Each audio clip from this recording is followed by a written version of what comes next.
Hey everybody, it's Bat Merc. Thanks for stopping by. Today I'm going to be reviewing Psychic Sam. This one's by Mark Millar and John Romita Jr. Let's get right in there.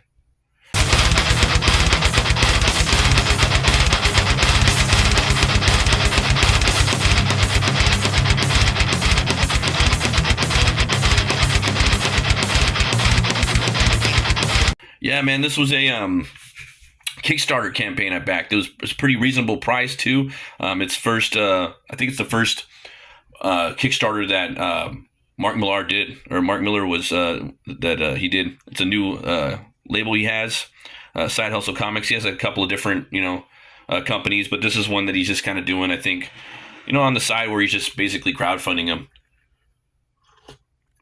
He wanted to work on something with John Romita Jr. again, and they were just kind of waiting for the perfect time. And I think this is the perfect character. It's just things have to happen organically. Like especially with when you're working with your buddies, you both have to basically like tether to the muse at the same time. And I think it has to come to fruition organically. And this is a scenario in which that took place.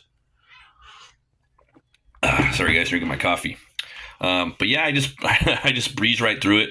Let's get into it.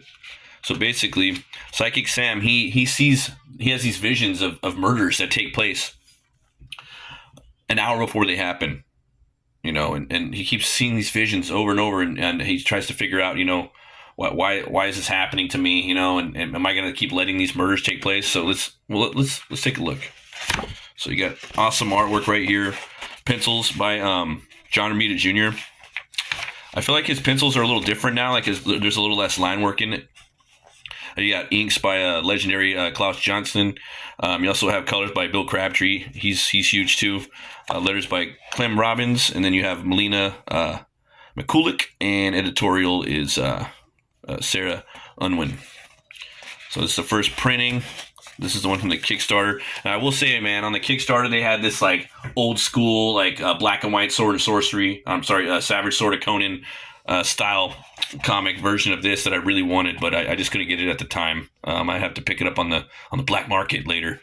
But yeah, man, I wanted to get that with those nice creamy pages, man, and then it's got like the painted cover.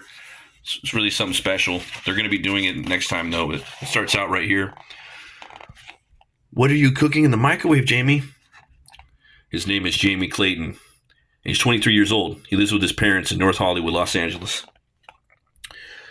22 North Building Drive. Dad, would you shut up? I'm trying to remember the security code and I need to start again. Jamie, please, don't do it. You're our little boy. See, that's the problem, Mom, because I'm not your little boy anymore. I'm finally a full-grown man. You both treat me like I'm still a kid. Have you any idea how it makes me feel when you tell me to tidy up my room or go get a job or do my chores like I'm 10 years old? Well, I won't need a job anymore once I'm done with this bank transfer. This should keep me in weed money for a while. Ding. What are you cooking in that goddamn microwave, boy? It's driving me out of my fucking mind. 3 cheese lasagna. My favorite. Puts the lasagna down. Pulls out a sledgehammer. I'm going to be really hungry after all this. And you see this blood splatter. And then you're getting the eyes of our main character, Sam Nicoletti. He's a truck driver. What the hell?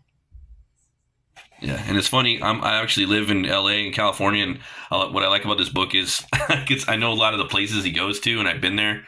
So it's kind of like when you're reading the old school comics for like a lot of the cats that lived in New York, next to Queens and Hell's Kitchen. They can cite places on there.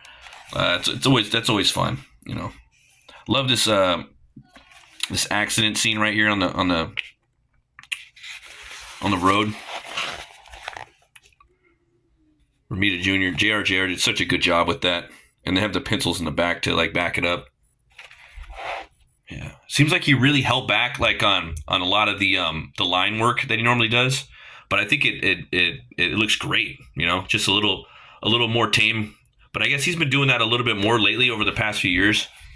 But it looks great. And then Klaus Johnson's ink on top of it just really makes the art sing. He's coming around, nurse. Can you call a doctor? I'll be back in a minute. Just don't exhaust him. He's going to be really tired. Annie? Where am I? You're in the hospital, Sam. You crashed your truck, but it could have been a lot worse. The doctor said you've been badly bruised badly, but there's nothing broken and no sign of internal damage. What happened, honey? Do you remember? I don't know. I think I fell asleep at the wheel, but I had this dream. It was so realistic. Some kid was killing his mom and dad, and he was stealing the money from their bank accounts or something. It felt like I was watching a movie, and the next thing I know, I'm swerving to avoid a car. Hey, did someone order a male stripper? He just woke up 2 minutes ago, Skeeter. Don't do anything that could stress him out. And then you got this guy, Skeeter. He's got a bunch of one-liners. He's pretty funny. And then out of nowhere, Sam's lady, she pulls up her iPad. The kid in North Hollywood who robbed his parents and beat them to death with a sledgehammer. It's been all over the news. This is the daydream I had 2 days ago. The same exact family. It couldn't be. It only happened last night. So now he's here at the truck yard. It's like UPS or Lowe's or something like that, or Mitchell Bros Freight. So you think you had a premonition? It wasn't really a premonition. I just had a message whispered into my ear the day before it actually happened. Sam, that is literally the definition of a premonition. Did you walk or talk to the doctor about it? Nah, I don't want to look like a crazy. It's just a coincidence, but still pretty freaky. Listen, can I ask you a personal question? Does Annie like me? What? It's just that she doesn't seem to, like us hanging out, and she never laughs at any of my jokes. I always get the feeling that she's, disapproves. It's not that, Skeeter. She actually really likes you. She just doesn't like your crude humor and gets a little embarrassed sometimes. I'm really sorry, man. I'm really sorry, dude. I didn't mean to embarrass her. I'll try to dial it back a little. Sam, are you okay? You embarrass me like that in front of my friends. You're luckily I don't take a knife to your throat. You haven't got the balls, Angel. You're full of big talk when it's a fucking woman. But you're 3 bags full when it's Richie Hugh. What did you say? So you got this guy right here. He's about to basically murder this woman. Sam's getting he's getting the visions. Sure enough, it happens, He's going to see the doctor. And Sam's got these tattoos. Man, I think it has something to do with it. Him and the lady, they're happy, but they're not happy. They're trying to have a baby, and they've been trying for like 3 years. And, it just hasn't been, and the thing is, a lot of times, a little off topic, the more you try to have the baby, it won't come. It's just the baby's going to come when it comes, It's like, it's just the way God works, you know what I mean? Yeah. So he's chilling, and then there's the body of the guy. He starts having this is like the final vision that really sent him over the edge, So, but eventually you hear something so horrible that you can't pretend you never heard of it. Like a 13-year-old boy being lured into an apartment thinking he was meeting a 14-year-old girl. He was talking online. But he wasn't meeting a girl at all. He was meeting a big, fat, degenerate fuck who was going to end his child once he kept him for a few hours. I didn't have a name for the kid, but his killer was a 51-year-old Hispanic male called Papi Torizo, and the voice gave me an address just like all the other messages. I couldn't call the cops. No crime had been committed yet. But I couldn't look the other way. This time, either. So he's got his costume on. He looks, it's pretty badass, It's just like a couple dudes that I know in real life, the truckers, I know a guy that used to work for Lowe's, just regular old apartment in LA. or LA County. It's usually. I wasn't going to kill Teresa. This would only be a warning. I had to break his legs so he couldn't hurt the boy. And if the damage was permanent, all the better. It's only when I'm standing outside his door that I hesitate, but I have to stay strong and remember what I'm doing here. Am I losing my fucking mind? I get a weird feeling this isn't the guy's first rodeo. I get this awesome splash page. He's smashing in the door. Love that artwork. What the hell? Oh shit, there's two of them. I only saw one when I had the vision of him standing over the dead kid.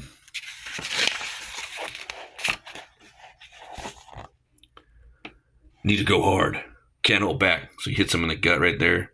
Does a little chin punch with the base of the bat. Ah! Just do what it takes to stay alive. Shit! Ah! And they're fighting the table. I love this just fight sequence, you know. You got the 4-panel grid. Straightforward action. Badass. Get the gun. Finish him off. Fuck you. You know, they break a light stand at a table. Feel for something sharp. Knife, fork, whatever he's got. Pedro, will you hurry up? Hurry the fuck up, man. Picks up that little shank, stabs him in there, stick it in the muscle as deep as I can. Ah! Oh God, Poppy, what am I gonna do? Spears him in the back, goes through this wall. You know, it's a little fucking gross room. I wasn't going to hurt him, I swear. I was only going to take pictures. Right through the throat. Ends that scum right there, man. Oh my God. Pedro. Blam, blam, blam. A cool like splash right there, you know. Got all the smack right there. Got the straps. Hi, excuse me, Miss. Does Zoe Clark live here? Get out. Shit. I killed them. I killed them both. But I didn't have a choice. They were going to kill me and hurt the kid. I had to do it just to make them stop. So you're just seeing that you're seeing this character just coming to fruition right here.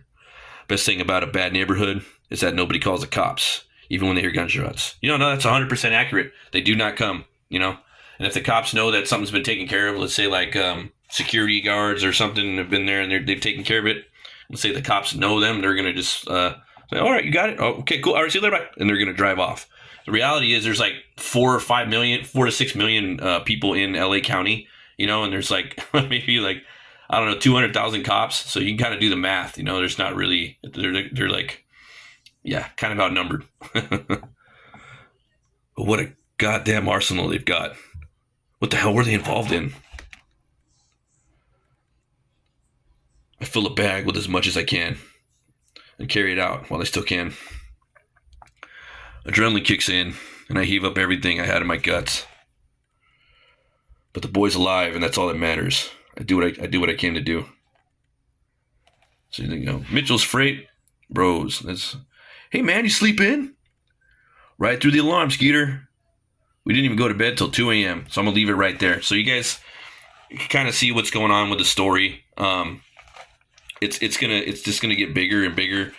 He takes out a lot of trash in this book, more than I thought he would, and I think he does a good job of like showing how sort of like a montage of him taking out of a bunch of trash. But I think they do a great job of really putting it in pace just with a few pages, and it just feels epic with just like a few pages, the way that they handled him taking stuff out, taking out the trash. You have the whole team right here. Mark Millar, the writer, Mark Miller, John Romita Jr., artist, Klaus Janson, or pencils, Klaus Janson is the inks. You got Bill Crabtree, he's the colors, Clem Robbins, the letters. And again, this is Sarah Unwin production, and yeah, she's the graphic designer. Is Melina Mikulik. Yeah. But I wanted to show you guys some of these designs, dude. So I'm thinking that's going to have a big play in something with the psychic abilities. I don't know what it is. Just having a feeling something with the tats. Sam's 6 foot, 200 pounds, mid 30s. Yeah, it's about my build right there. I'm about 5'11", 6 foot on a skinny day. 215 pounds. And there's this buddy right there, Skeeter. And look at some of these pencils, man. I love these pencils. Just love the way he draws the accident go down.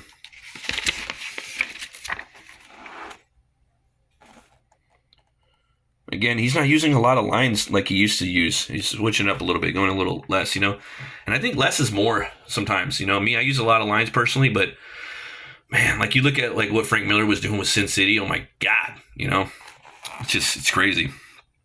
It's just the clarity of it, right? Smooth. I think it's just perfect. They did a great job on here. The storytelling is concise. You just burn right through it. I burned through this book so quick. Page turn.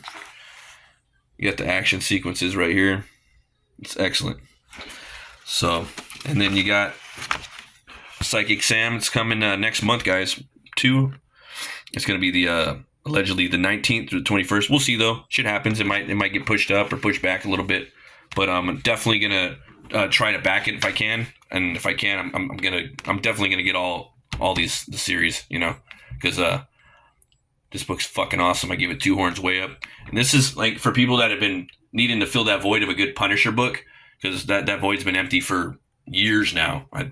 Maybe like 20 years or something like that. I mean, the new one that just came out with Palmiotti and Panosian is solid, but that's only got like 3 more issues left. This one's got 2 more graphic novels, so that's it, guys. And then the new Punisher shit, I don't know, man. I don't know. I've been reviewing it. I haven't been really thrilled with it. If they had these guys on Punisher, they'd be doing themselves a favor, but that's never gonna happen. Nor should they. Also, Mark Miller's got a book called Conquest. It's on Kickstarter right now. You guys should check it out. It's like Independence Day meets Lord of the Rings. Looks fucking metal, dude. Definitely gonna pick that up someday too. But as always, guys, thanks for watching. Always remember to be bold, be brave, and roll the bones to know your role. I'll see you guys next time. Stay metal.